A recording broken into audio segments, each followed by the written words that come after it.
Hello भैया, प्रणाम और नमस्कार। अब सभी भोजपुरिया समाज के गोड़ छू के गोड़ लगातानी। और हमारे एगो गाना आइल बा 17 फरवरी से मैट्रिक के परीक्षा के छोड़ी तो आरडी फिल्म से। तो देखी जा, सुनी जा, शेयर जबरदस्त शेयर करी।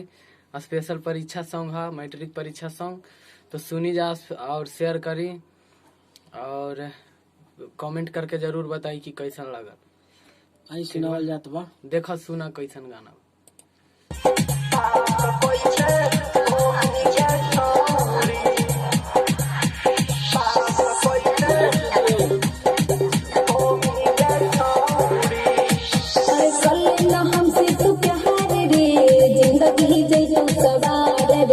पढ़ाई लिखाई तो छोड़ रे छोरा बंदो न हमर लगा रे 17 फरवरी से हम तरीका के परीक्षा लागे छौड़ी तो हम नहीं ता पास कैसे होमिंगे छौड़ी गेला होई त घर में बैठ के खूबे रोइंगे छौड़ी जब हम नहीं ता पास कैसे होमिंगे छौड़ी।